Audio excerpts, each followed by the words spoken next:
to episode 9 of High Fantasy, a member of the Broken Jars Network. And today we're going to be talking about characters after we apologize for November. We had things scheduled. We canceled one of the episodes because multiple people were sick. And then we had another one scheduled that we actually recorded, and then it got lost into oblivion. Yes, I'm the sorry. program froze midway through and I didn't realize it. Yeah, but regardless, November sucked, and fuck November. But Colin was awesome because he beat NaNoWriMo. How many words did you eventually get to? Like 55. Wow. I gave up.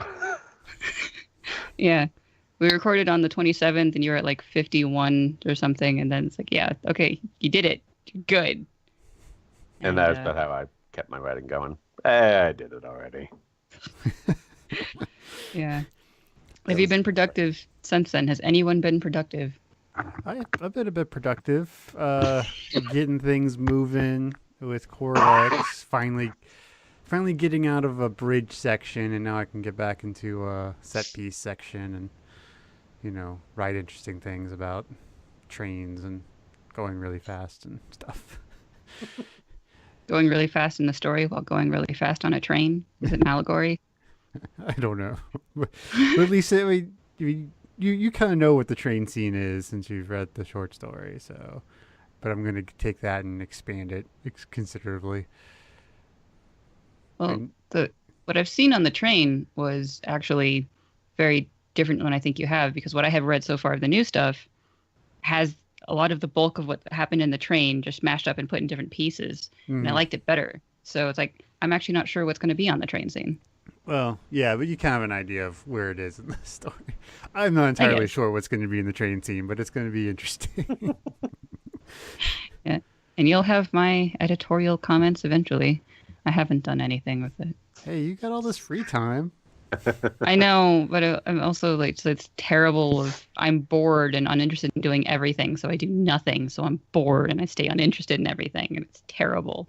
And I haven't written anything, and oh my god, I suck. But hey, if you do my stuff, at least you get paid for it. So yeah, I should do that at some point and get paid. Because I've got at least another 100 pages to send you. Uh-huh. It's just let's talk about characters now. And if this episode seems like thrown together in 10 minutes, it's because it was. I'm so sorry. We're pros. We don't do that kind of stuff here. We did characters before. It was episode 4, if anyone needs to go back and listen. And we hope that we won't be repetitive, but there were obviously things that we didn't get to. But basically, let's talk about side characters and, not the big obvious points that we talked about last time.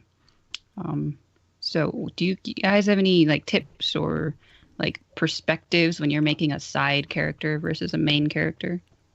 For me, side characters a lot of times can be more single dimensional. They can be personality traits instead of full-fledged characters. It kind of depends on when you say side character, you're talking like a Karen Murphy kind of character, like a Marcone kind of character. God, we use Dresden for everything.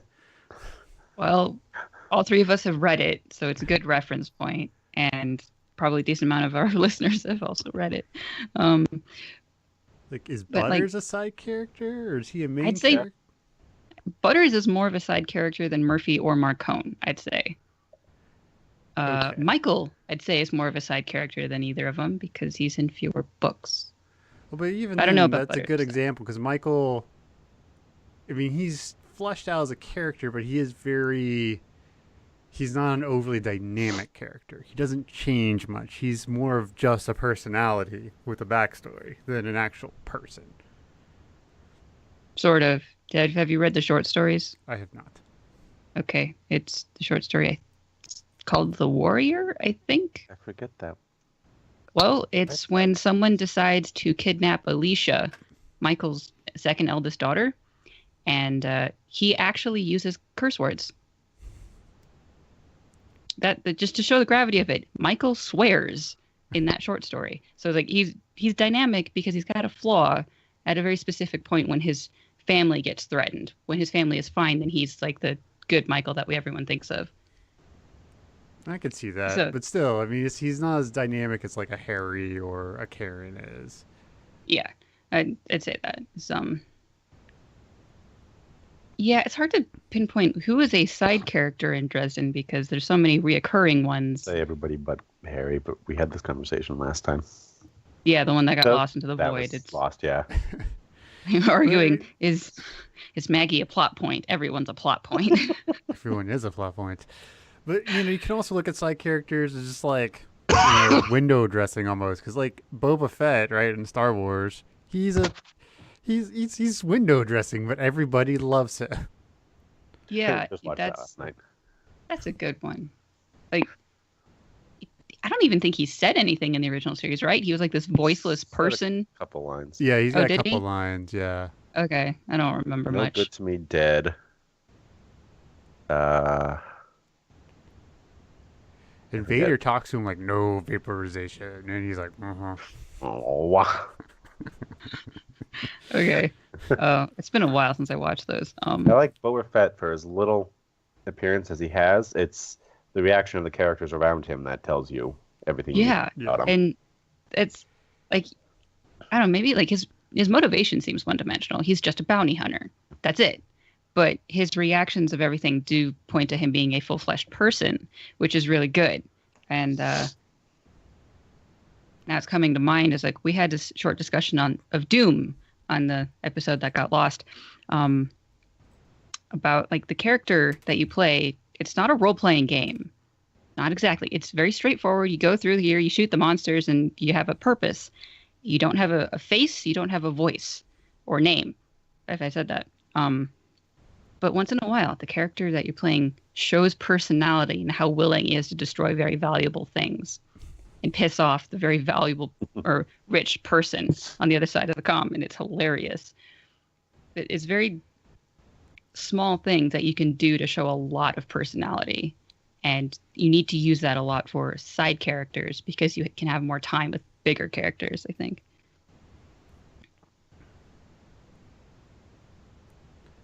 Yeah, so I guess just in general fandom reaction for side characters, you got to be careful that you're not trying to write the backup quarterback story. But so many times you're in fandom, it's like, oh yeah, screw the main character. This side character, he's the best. Just like a lot of people are with like the backup quarterback. It's like, he would totally be better than our starter. Yeah. Bench Brady, Ruffalo already. Can't speak about football much, but I had a friend in high school that wrote a lot of fan fiction of Death Note. And in particular, she stuck talking about Mello and this dude's friend Matt. And I kept wondering, why are you so obsessed with Matt? Because in the story, he's like in like 2 chapters and then he's dead. Why do you care about him so much? And what she explained is that because he's in there so little, but he's still in there, she can write a ton about him and nothing can contradict her.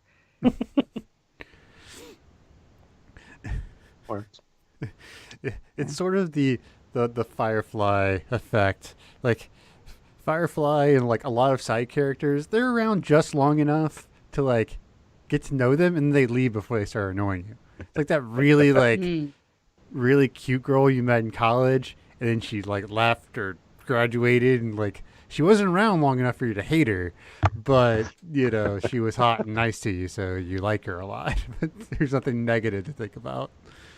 TV shows have that going for them you only have to make an interesting character who just lasts for an hour. That's all you have to get through. I hate that though. I hate like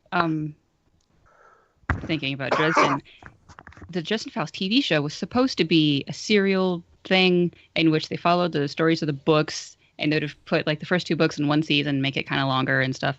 But what happened is that they made it episodic, and so there was 1 book for Stormfront or 1 season or episode for Stormfront, and they shoved it all in there and it kind of sort of stuck to the storyline, but not really. And then there was one that was kind of like Full Moon, but not really. But like every single episode had new characters and they all had to be interesting, and then they left. It's like eventually you're going to run out of people in Chicago. Eventually you will run out of all 8 million people in Chicago. And it just annoyed me. To be fair, that was a pretty poorly done show. They tried and then they got fucked up. When Karen Murphy was like 5'10", I'm like, nope. She wasn't 5'10". She was more like 5'5". She was still pretty tall compared to. She was also not Irish and not blonde Yeah. and was a What? divorced single mother. What? Yeah, it's not really the Dresden Files. And Bob was a person. Bob wasn't. Bob was a person. Like But I'm okay with Bob being a person because that's it's a little bit harder for them to show all of the personality of Bob in a skull versus you have a little bit more flexibility of showing character in a book. he like Harry's roommate. He had a skull. He had to be in a certain distance of a skull, but he'd also kind of like animate outwards as Terrence Mann and be snarky and stylish and British, and it was awesome. See, Bob's an interesting side character to look at because he's really, I mean, he's snarky, and that's all he really does is be snarky, but he's also there for a lot of exposition. Oh yeah. You know, he's there like, hey, we need to move the plot along, so let's go visit Bob. You know? Mm-hmm. It's like, I need info. Give me Bob, and it works. Or Harry has no practical way of figuring something out on his own. So here's his magical. Theory. Yeah. He described him in Deadbeat as Porta-Geek. I like it. For the geek. Yeah. Basically, the replacement for computer because Harry can't have one. And so it's just how you get a ton of information. But it does show that side characters are used for exposition in a ton of ways. Like, Bob is smarter than Harry, and therefore Bob tells Harry things. But Harry is more knowledgeable about magic than Karen is. So Harry tells Karen about magical things. And in all various ways, the reader gets as much information as they need to know. I do Right. remember for the first 5 books, Butcher had the same conversations of Harry explaining magic over and over again every book. Really? I didn't notice that. Like the first time, it's like, okay, the reader doesn't know how magic works. But by the 5th book, we get it. He's still telling people how it works. Or like the computer thing, he'll constantly mention it, that he can't go near things, electronics. I suppose. I mean, he does constantly describe the beetle as being not blue, even though he calls it the blue beetle. And I mean, sometimes I enjoy the way he does that. Like every time he describes his lab, it changes, and I'm really interested in that. Every time he describes the beetle, there's more damage to it. But I just got tired of hearing about it. I didn't care when that thing died, but I cared when his apartment burned down because he lost his Star Wars poster. In Little Chicago.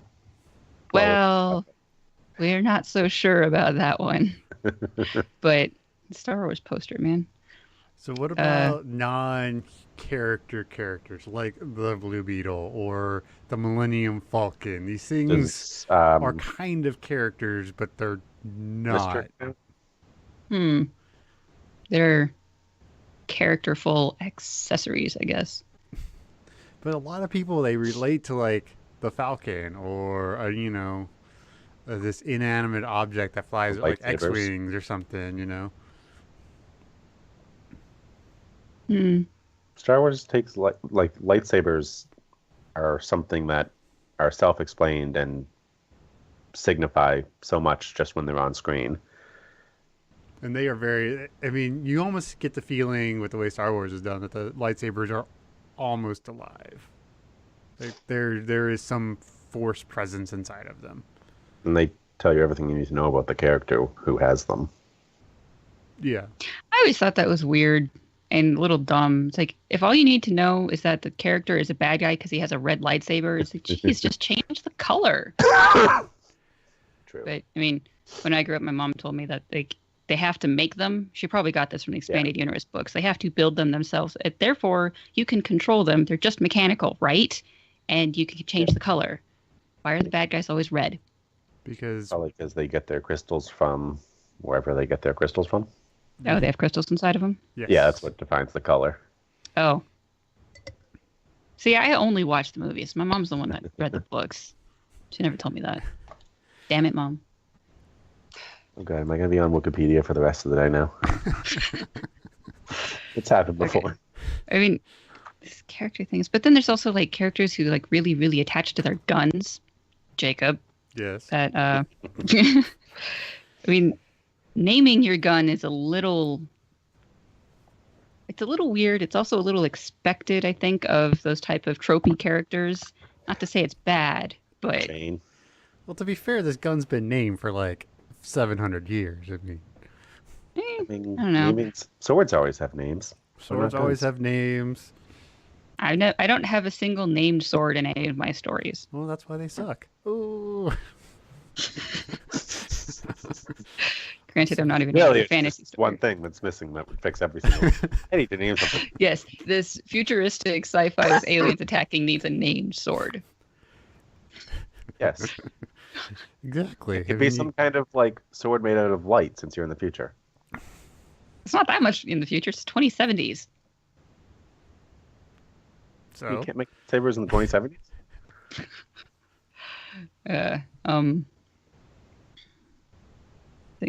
There's the thing about accessories like this. I think they show character personality depending on how it is. Like you see a guy in a really expensive, well taken care of, like highly polished car that you could do your makeup in. I mean, I could do my makeup in. Fuck you guys.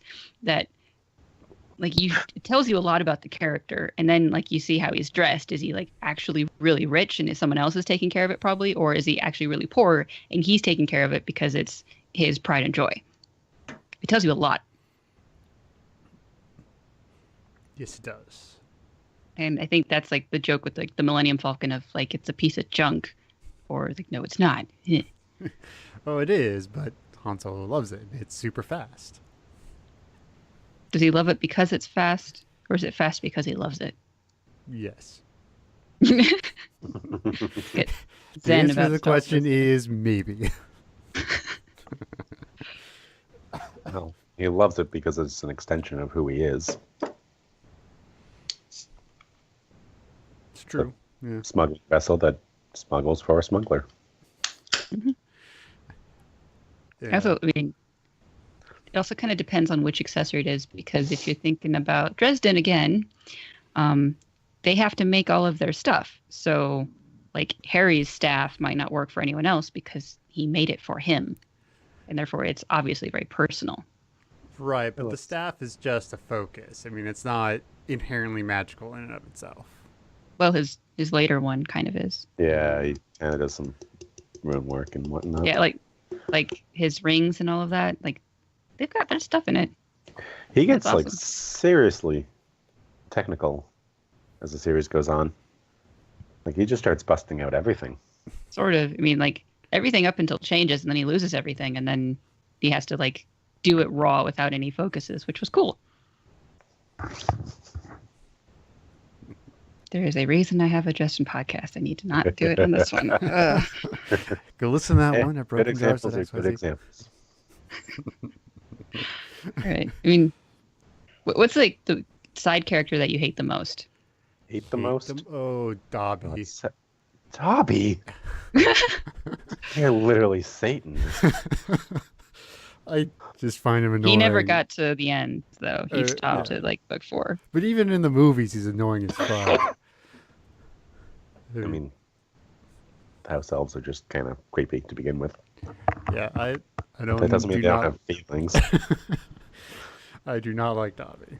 There you go. Oh Come at yeah, me, you bros. never read book 5. That's when like there's Dobby and what was the other one? Creature. No, Barty Crouch's one, Oh, the sad one. something with a W. I don't know. It's wimpy, but She was a girl and she was cast out and she was absolutely horrified and depressed. She became a drunk, and like Dobby's trying to take right. care of her. And there was that I mean, Winky. Winky. Yeah. In book 5, they're showing the aftermath of book 4, and Dobby and Winky are like stuck together because they're friends, and both of them are cast out. But Winky's depressed about it, and Dobby's thrilled about it, and like the playing off of each other it was interesting. Maybe read book 5. I did. I mean, the Free the House Elves arc, and was that book 4?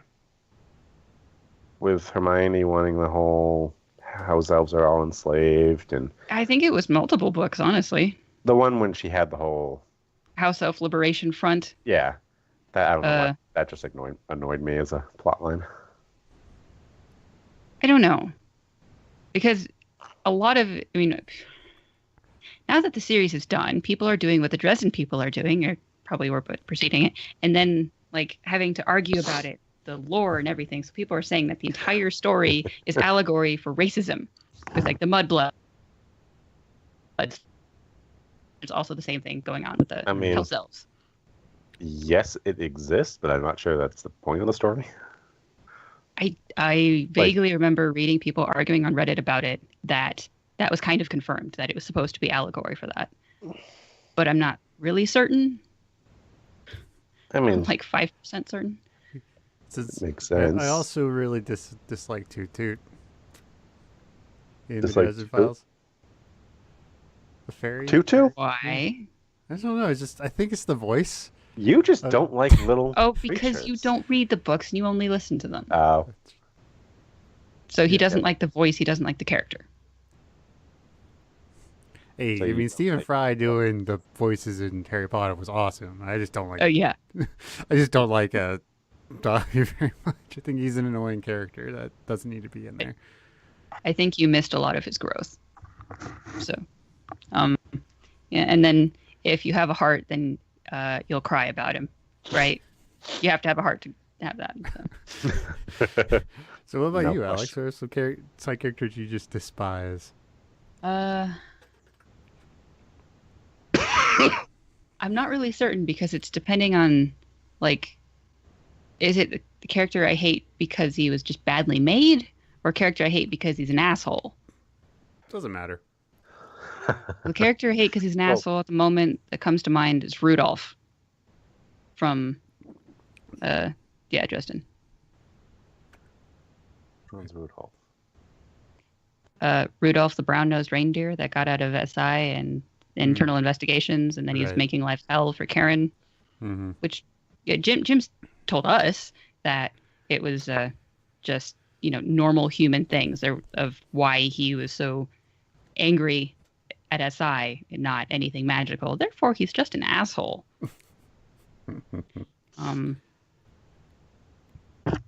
Can't really think of a character that I hate because it was badly made, because I usually just delete them from my mind. I don't want to think about them anymore. Although, actually, I just thought of something that was really was annoying. I stopped reading a book because the main character, was annoying. And I think the side characters suffered from it as well. It was called Bad to the Bone. It was some urban fantasy thing taking place in Portland, and How did My that mom- name not get vetoed on Arrival? say again? How did that name not just get vetoed by whoever is in charge of that? I don't know, but let's see. The point that stood out to me that like confirmed that I definitely should have stopped reading the book is because my mom finished it, because my mom's a masochist, and she told me about the ending. And at one point, this tall, strong, empowered woman got saved by her boyfriend, and he's just said, "Okay, stay here. I'm gonna go get help." And then he left, and she decided she's not like someone who can depend on a man for help. She left the like circle of protection because she's her own person. She's not gonna like depend on a man. And then she got into trouble because she did such the stupidest thing ever of putting herself in danger when she absolutely knew she couldn't protect herself. And it's just I can't. I'm so glad I stopped reading that book.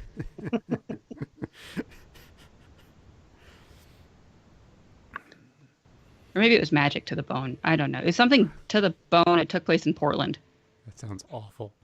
It was terrible. Oh yeah, it was the thing that like was like the big strike against the book that I couldn't like stomach was that the main character, strong, empowered woman, had no money. She had $5 to her name. She spent $5 on coffee when she knew she didn't have enough money to pay rent. And all she needed to do to get money was go say sorry to daddy. Or become a prostitute. That'd work too. Yeah, but her biggest problem is daddy. It's just, eh.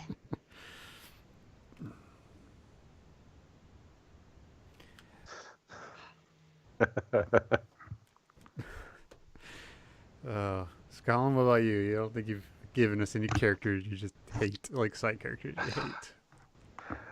I hate to use him again, but, well, we lost that episode anyway, so... Oh, Quentin. Who was Quentin again? he Game of Thrones Dance with Dragons. He Oh is a yeah. side character who has 4 chapters to his name, and the book's 5 years old at this point, and he promptly dies at the end of his 4 that's the- chapters. Quentin is the younger brother of another character who's got some drama because his father wants him to inherit, even though the older sister should be the one to inherit. And then Quentin goes off to find Daenerys and marry her, and then he dies. There you go. There's no reason for him to exist. To be fair, his father planned on marrying his older daughter to, what's his name? Viserys, so she would have been queen of the kingdom. Yeah, It wasn't like he just doesn't like his daughter and hates that they're... I kind of stopped reading Yeah. when she came in because I was tired of slogging through them. Yeah, There's Quentin so sails much. off to go marry Daenerys, tries to impress her by handling her dragons, and promptly gets murdered by said dragons.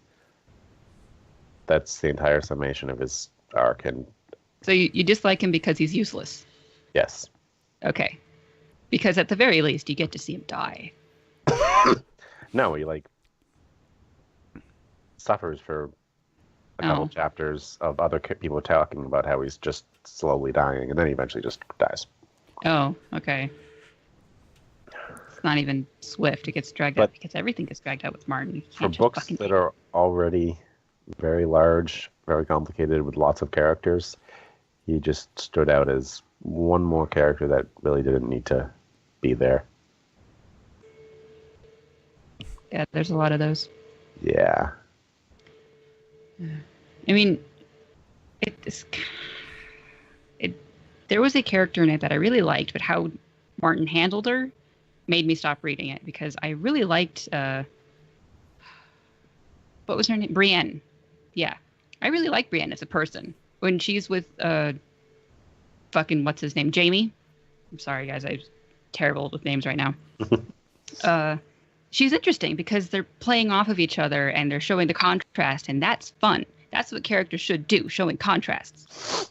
And then she's just running around on her own trying to find the daughters, and she's just nothing but travel and nothing but moving on, talking to persons, same 3 questions over and over and over again. And her chapters are the main reason I stopped reading because nothing was happening. The only part of her chapters after that I liked was when she was with Nimble Dick, because she's constantly questioning this guy and thinking. I think I even got to the point that he was with her. It's just like I can't handle the repetitiveness. Yeah. She just constantly questions this guy who's supposedly leading her somewhere, and turns out he did exactly what he said he would do, and she feels bad because he died and she was wrong about him. She's wrong about lots of things. That's a good character trait, I guess. It's just, God, he wrote it Bullheadedness. badly. Well, yeah, the paranoia. Paranoia is fun. True. It can be very fun to write, yes. And then there's paranoia about being paranoid. Cersei doesn't have that problem. She's happy with her paranoia. I liked watching Cersei, or it felt like watching versus reading because it's kind of just taking this back seat and watching the person destroy themselves. Yeah, even that was when fun. you're in her chapters, you don't feel like you're in her point of view. You feel like you're still outside the pages, just watching someone. Yeah. With spiral. And yeah, it was just you can see what the other characters are doing, trying to help her, and she distrusts them to the point that she just destroyed her entire existence. And it's God damn. It was fun, a little bit that I read. So, characters, side characters, lots of characters, they're really good if you're contrasting them against each other because they're fun. That's how you get things like banter, like Thomas and Harry. They're hilarious. I was just going to say, because we were on that topic, but Kevin Lannister, Yeah. for the tiny amount of stuff he does, he's got the sickest burns in the Seven Kingdoms. What did Some he of say? his- when he said that Joffrey had a lot of his mother in him and his father too, referring to Jamie. And then he said something else. What did he say? But I love how, since you're in Cersei's point of view, she's just describing her cousin, uncle, whatever he is, as a useless idiot. Mhm. But she's still saying, like, describing what he's doing, and he's like, okay, he's doing the right things. She's just crazy. Too dumb to notice it. Yeah, she wanted, basically, if they don't know it or haven't read it or whatever, she wanted to keep all of the power in the family to the point that she was burning all of the bridges. And he kept saying, no, give it to the guy that you don't trust, and then he has to help to work you, or has to work to help you. Dear God. and she just distrusted it to the point everything fell apart around her. Oh, that's what he said. She said, the king is my son, and he responded, aye, and from what I've seen of Joffrey, you're as unfit a mother as you are a ruler. Yay. Burns. So, last time we got into this argument about characters being plot devices, and we kind of got specifically on pregnancies. Oh, God. Surprise pregnancy. I hate them. Yeah. I fucking hate them. I straight up quit watching Gilmore Girls because of it. Like it was at season 7 when you find out that Luke had a kid. And it's like, oh God, it's plot like we binged the first 6 seasons in like 2 weeks. Like we were hardcore binging. That happened. I was like, nope, I'm done. Turned it off. My wife was pissed. I was like, I don't care. Nope, this is stupid. Can't do it anymore. I do remember watching a lot of Gilmore Girls, and I think that you can kind of call that a turning point, because after that point, the characters started doing really stupid shit, things that they shouldn't have done. Well, and they never would have done, but they tried to use this child as a catalyst for being stupid, and that's generally how that works. I mean, it even kind of works that way in Dresden Files, where I don't think he did the whole the pregnancy thing with Susan terribly, but it is a catalyst for Harry to be really, really dumb, and I dislike that. I wouldn't say dumb for Harry. I'd just say reckless and catastrophic, but not necessarily dumb. Tomato. I mean, he wiped out an entire court. Yeah, he achieved the goal. He protected his little girl, and then he just didn't care about what happened afterward until he had to deal with what happened afterward. But he did specifically plan on avoiding the afterward. Yeah.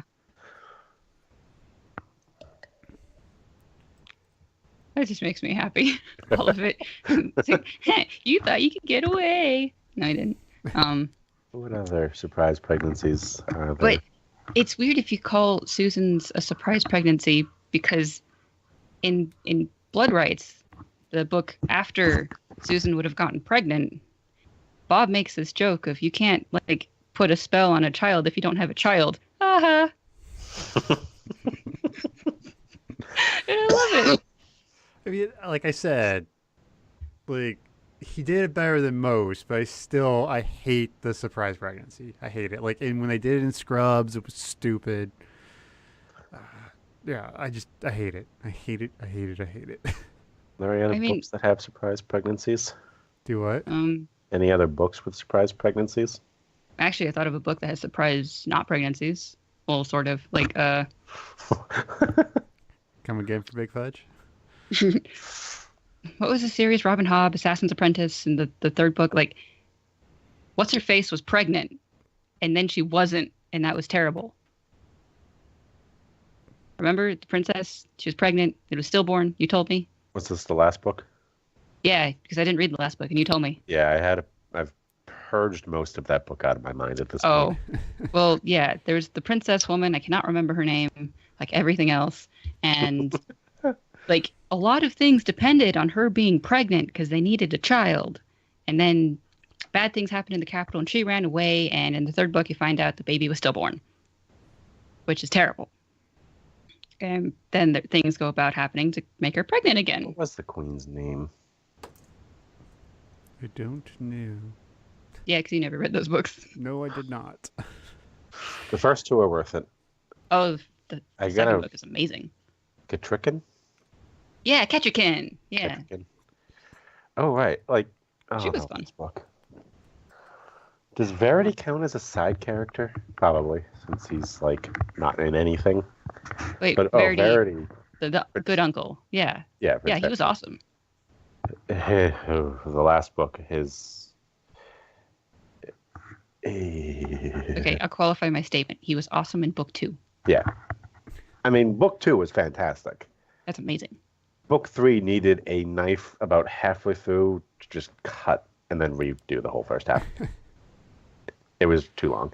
But like Verity, he's off on his quest to find the solution to the Red Ship Raiders, and he's making a dragon thing, and he has no personality because he's like enthralled with what he's doing in the last book. When when Fitz finally gets there, and then they magically figure out what they need to do to wake the dragons, and they run around and do it, and he flies off into a dragon or something, and done, over. I mean, it kind of we're getting into lore about a book series I didn't fully read, but like It just Fitz, one of the names that he gets is Changer, and Fitz is like the reason that tons and tons of things happen, and so it's like it makes sense to me on the face of it that only things happen when he's around because he's a catalyst for everything else, and multiple characters say. So that I can explain that one away, but it's it's just Verity like change as a character. very boring. I'm sure some people love the book, but I just found the pacing abysmal, especially at the end. I'm finding the same problem with Abercrombie, the Blade itself. Like I've been trying to read this book for like 2 years, and Don't worry. By the time you get to the end, I don't really remember anything that happened because anything really happened.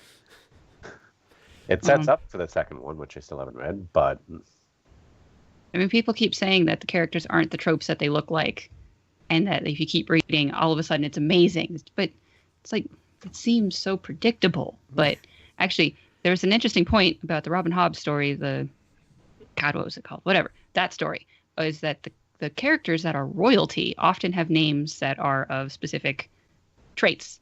Like there was Verity, and then there was his brother, again with a C. I don't remember his name.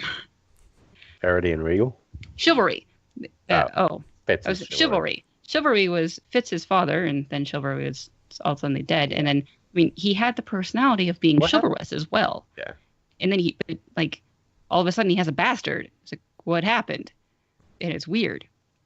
In Verity, he's a good guy. And then Regal is an asshole because he's trying to be, the regal person. And it's like, they name their royal children after specific traits. And very often they end up fixing with those traits in some various ways.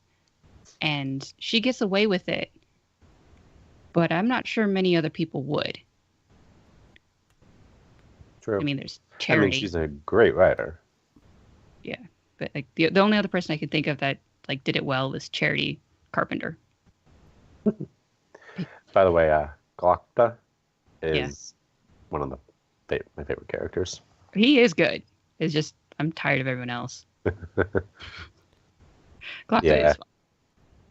Glokta makes the books. I've only read the first one, so I should not say that until I finish. Yeah. So, question for y'all: do you have specific ways you try to name your secondary characters? Because some people they want their names to really mean stuff, and other people are like, "It's Tom," I mean, I think if you're wanting your characters to mean something, the names, then you're missing. That's not how people get named usually. Sort of. I mean, unless you're Chivalry and Regal and. I mean, there's this thing. If you name a person, a human being, a thing, they'll probably stick to it. If you name a person Regal, they might start acting like royalty. Or trying to, because of how a person can mold to their name. But if you do the same thing to like a dog's not going to change based on what you call it. So there's kind of like you just name a dog a thing and have fun with it, like Turnip, and you'll have real fun time with that dog. Versus like naming a kid something boring, and then they'll just be a person. Or you can actually mold them to a trait if you want them to. So you can kind of fudge it with people, but with my main characters, I try to have it like make sense in some way. Sometimes with meaning, or sometimes I just trying to explain away why I really like this name and I really want this in my book. Yeah, But with main side characters, I are a try to little- keep them banal. Side characters are just, I mean, unless they would have a reason in the story for having a specific name, there's no real need to Because focus on the name. as Alex can attest to, I'm terrible at naming people in my books. Like awful at it. I can't I remember just many look at the people's news names. and I either look at the news or look at Reddit and look for something that looks like a name, and then that's the new side character I have trying to do. It becomes, it's different when whichever genre it is, because if it's fantasy and they're like not speaking English exactly, I have to like make it up. I just try to make it sound like a name, kind of boring, not really fancy, but a little bit different in order for it to seem like it fits in the world. Versus, you know, real Earth at just 50 years in the future, I'm just going to pull from behind the name and just whatever from this country that this person's from. And that's it. Makes sense. Yeah, I've been struggling with that. Like, do I want to have futuristic sounding names, or do I just want to have like normal names? You know, because my story is about 500 years in the future. It's like, are we gonna do the typical sci-fi thing and give people weird names, or are we just gonna like call people normal names and see what happens? Or For you, both? I think you should stick to the tone because you also have a character that has a named revolver. Well, yeah, and Well, it's like that you're making it sound much more like an old spaghetti western, and therefore you can make the rest of it sound like that. it's true. It's true.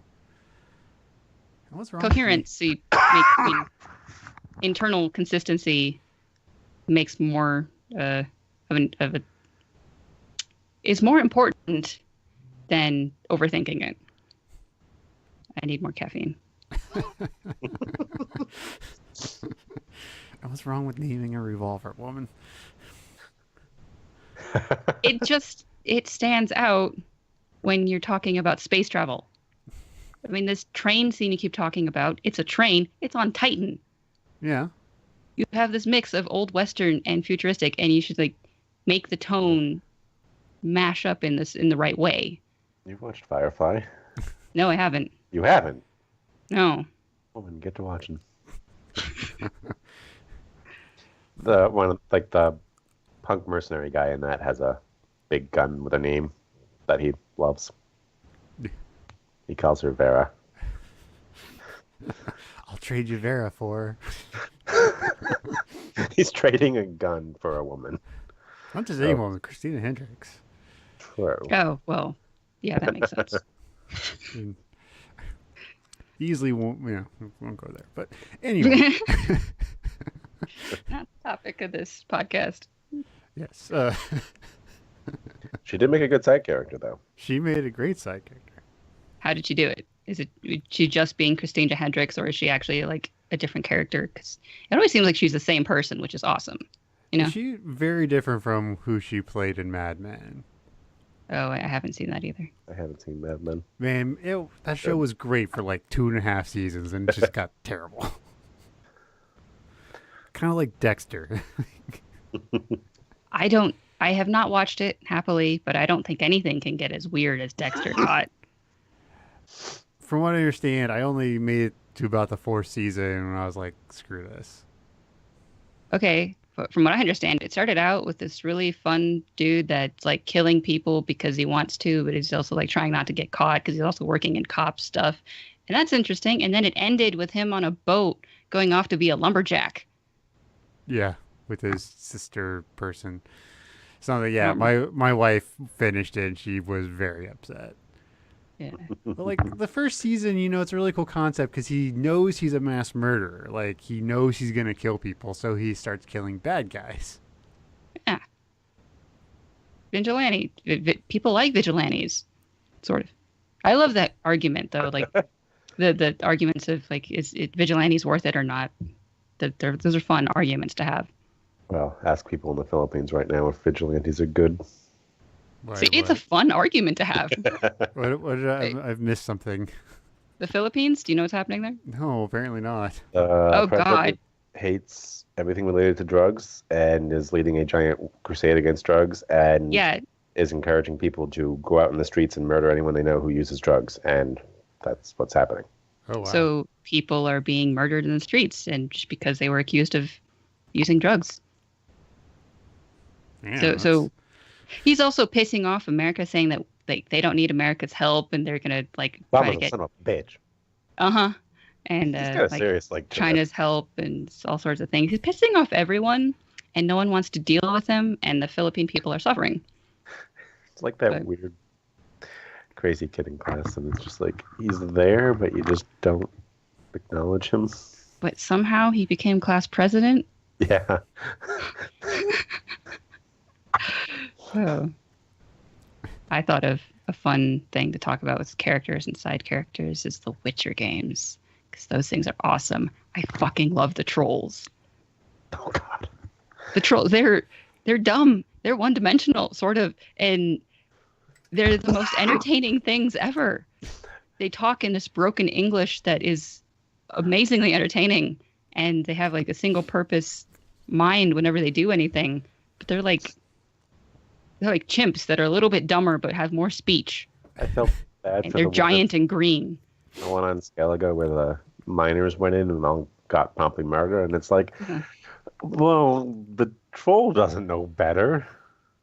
I do believe that Geralt eventually, like, I depending on how you play him, he can become like troll speaker, and he says, if you kill more humans, I'm gonna swish a swash a swunk you. And the troll's like, oh. He I has to love dumb down his Geralt. own speech to talk to a troll. And those are amazing. love trolls. There's the one that is really all for one of the army camps, and he wants you to paint like the sigil, the shield, and if you do it, it's terrible, but if he does it, it's amazing. And he just doesn't think of it as being awesome, and he still like has that broken speech. No, it's so bad. It's amazing. I love Geralt. Those are really fun games. They have amazing characters like Zoltan. For a tragic arc for a side character, the what's his name, Baron there. Oh, the Baron. Yeah, Oh yeah, the one with his family all getting terrible. well, he's a little drunk. Deserved most of what he got. Still felt bad for him. Screw that guy. He deserved it though. Well, I mean, see, he's a drunk, and he beats his family, and then they run away, and he's trying to find them, and then like bad But he- things happen to them, and then he's being haunted by a dead baby. Well, he beat his pregnant wife until she miscarried. Yeah. And then he's being haunted by the dead baby. That's what frightening. are they called? The divisions? Botchling? Either, yeah, botchlings or lubberkins, depending on how certain things played out. Botchling? Like, frickin', like, just the creepiest thing in the world. Yeah, those monsters are amazing and creepy. It's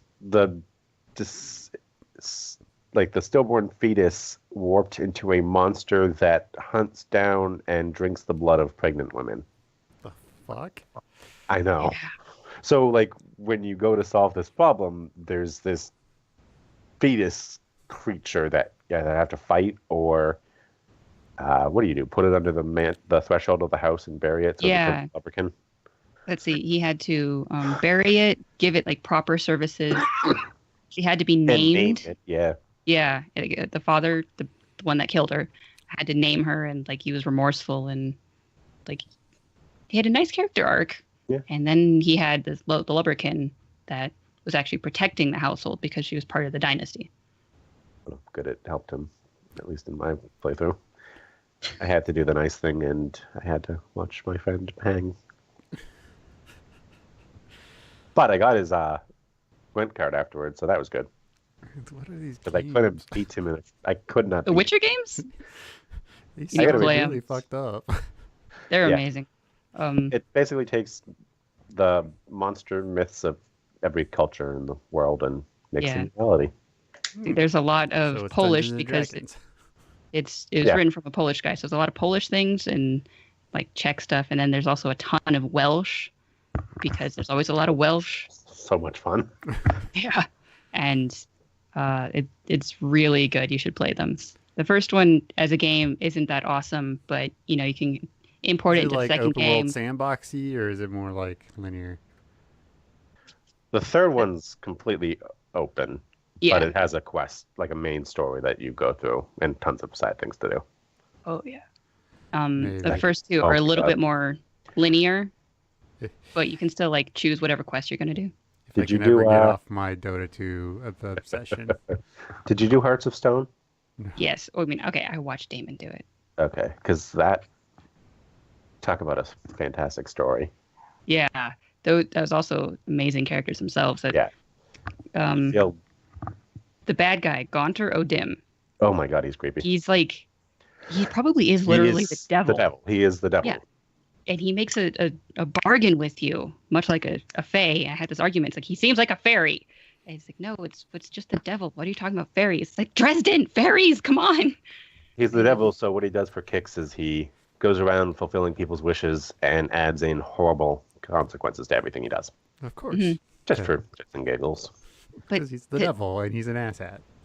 Pretty he much. also can control time. Yeah. So a couple of times he just pauses time, and you talk to him.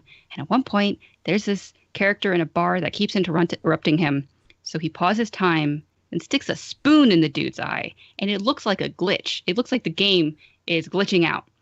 But then he starts time again, and the dude's dead. And he just says, like, he will not interrupt me again. That sticks the spoon in his eye. It's creepy. He's He amazing. doesn't like he just pauses time and pushes the Mhm. all the way to his eye, and he's like, yeah, whatever. Stuck I his think spoon. in that same point, he just put a fly in someone's soup because they pissed him off. He's just trying to destroy everything slowly. Doesn't What's his name? Gaunter? Or Uh, Olgierd. Yeah. you felt bad for him. Yeah. I really like the thing about his wife, or that, the story. Oh, yeah, Olgierd you felt bad for made a his wife. deal with Gaunter, and now Gaunter's trying to get like his payment, and therefore he has to fulfill a certain things, and he's paying Geralt to do it, sort of. More like trapping him into doing it. And then you have to like go through his past and solve all his things. So you like go to his Olgierd's brother's grave, resurrect him sort of for a day, and go to a party so the guy has the time of his life in your own body. And he's like The constantly party's fighting with you about what to do. Like you don't want to like make a ruckus. He wants to get drunk and fight with people. And then And sleep with everyone you walk by, oh god, yeah. especially And Shani. then- yeah, specifically Shani. And then you go through this dude's married life and all of the reasons that his marriage failed and his wife died and then terrible heartbreak things. It's amazing games. Everyone needs But to play. They have amazing characters because that's the topic that we're supposed to be talking about is characters. Yeah, but he makes a deal with the devil, and his deal backfires, obviously, Right. and everything he loves goes away. Because what happens when you make a deal with the devil? It doesn't go well. Yeah, he Except makes for what is he? He makes Spider-Man. it. He makes a deal with the devil to get his fortune back to keep his wife's lifestyle, and in the process loses his emotions, basically, And he's also unable to die. and immortality. That's helpful too. There's a story arc in the Spider-Man comic books where Spider-Man makes a deal with the devil and nothing bad happens to him. It's super weird. What?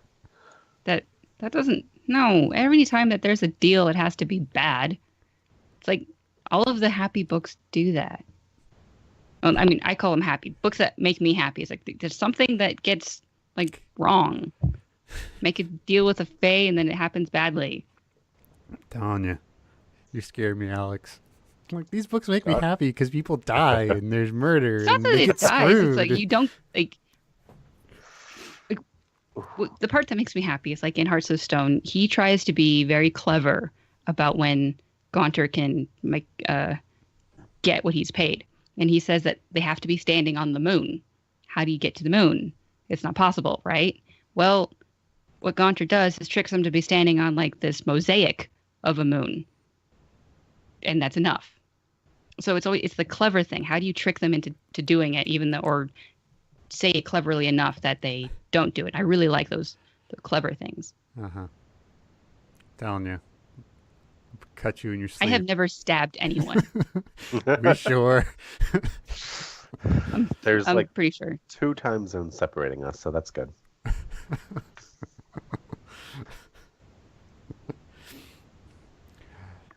I'm sorry, Alex. I just got to pick on you. It's a must at this point. I'll tell Santa on you. Tell Santa to be mean to you. So, I suppose as we're talking about games, there's always characters with plot points, and yet there's still, in the Witcher games, they still like feel like full people, which is great. They still have like motivations and flaws, like they're trying to like get more out of you, and you can haggle with them and stuff. And that's something that's really important in things like books. Is like I know that they're only for the purpose of like showing up to die, but they could still seem human. Right. And I think some really have great characters in games, especially like the BioShock games, like BioShock Infinite. There's some really great characters in there. Like Booker's great. The twins are really creepy but good. The twins are great. Oh, they just show up in the most random of spots. Yeah. Oh, I like those characters. It's like I know. the weird traveling characters that just like, why the fuck are you here? I like, And it's confusing. in one of them, you're going up this gondola thing, and if you look at the side, they're just standing on this random platform. Isn't that something that happened in Half-Life 2? It's like I barely played that thing. I played like a half an hour's worth of it, but after I was failing at it badly, my husband pointed out, like, you know, that old guy has been watching you at various points. It's Oh, like, yeah. oh no, I didn't. I was trying too hard to steer the boat. The Half-Life 1 is a great game. I haven't played 2, but Half-Life 1 2 is good, too. 2's decent. I don't remember why I stopped. I think I just felt bad of stealing the computer. That's the biggest thing that stopped me from playing games. Still forgot how creepy Gunter O'Dim is. He's amazing. But okay, I think we're at an hour, and we're not talking about books anymore. Yeah, I think we've Talk about gone off the characters. rails. We- These podcasts are always hard when you've already done them. You're like, oh god damn it! Like, so it's hard to like be as passionate about the second time around. Yeah, and hoping to not be repetitive. So let's just talk about games we never talked about before. Of course, when you Yeah. lose an episode, you start feeling repetitive, but you're not sure. Yeah. Yeah, So that was weird. We don't know exactly what our schedule is going to be because 2 weeks from today is Christmas, which is crazy And- that it's so close already. God, I hope everything gets here in time. And 2 weeks from then, I will be in Orlando Yeah, at Disney but World. see, woohoo! I'm going But to let's Disney. see, all of Broken Jars. I hope everyone. Really hope everyone. I'll yell at people who don't show up.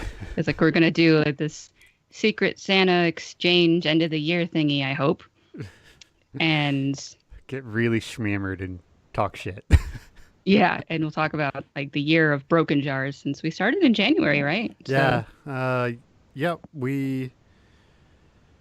I think our first big phone call about like really like combining was Super Bowl Sunday last year.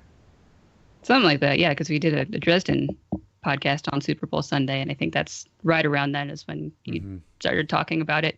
And then we did it shortly after, so it's like this is the first year of Broken Jars, and let's do Secret Santa, and then everyone's going to get drunk and celebrate and talk about it. I don't know when, because we have 5 time zones to do that with.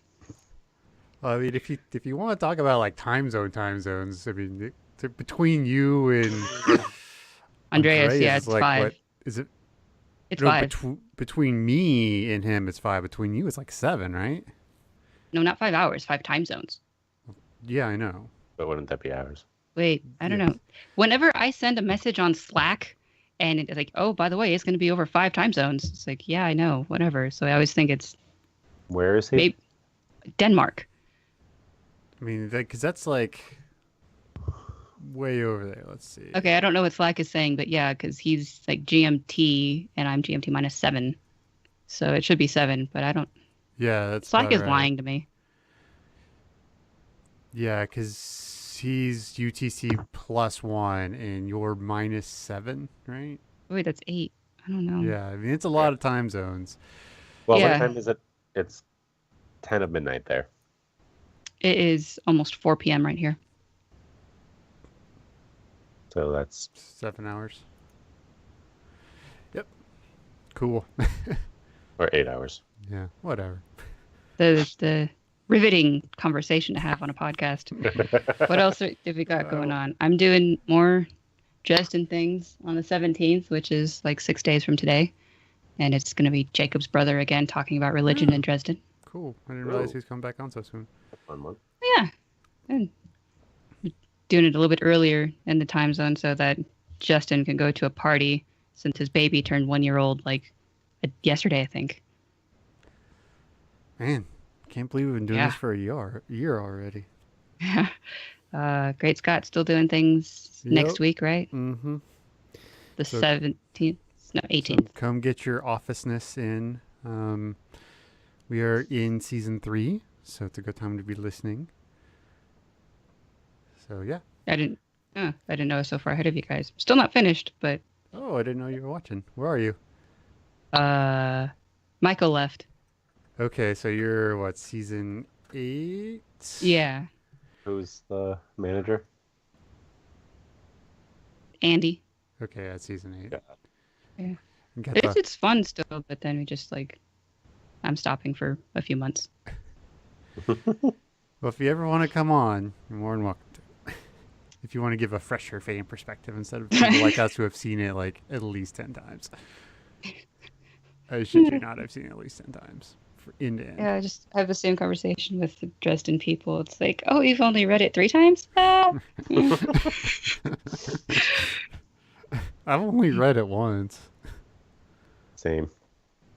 I'm There's more, just so Shame many on you. books. There's so many books. I have like 15 books that people have gotten me for gifts that are just sitting there waiting for me granted, to I've read eventually get Stormfront like 4 times, but Go through the rest of the series. but It's awesome. I'm on Deathmask right now, but like I only listen to audiobooks really when I'm eating lunch and before I start writing. So I've got like 10 to 20 minutes a day that I can listen to. I do it while doing housework. So I just have my headphones in when I'm washing dishes and scrubbing things, doing laundry. Cool. Yeah, Alright, well, don't have a response to that, huh? Okay, yeah. Everyone say goodbye so we can quit boring our listeners. I'm so sorry, listeners. It's terrible, and it's all because of me. No, technically it's because of me because but my computer blew up the last episode. All our faults. Colin, you're getting some too, I guess. All right. Can't do anything. All right, y'all have a good one, everybody. Okay. Bye. Bye. Bye.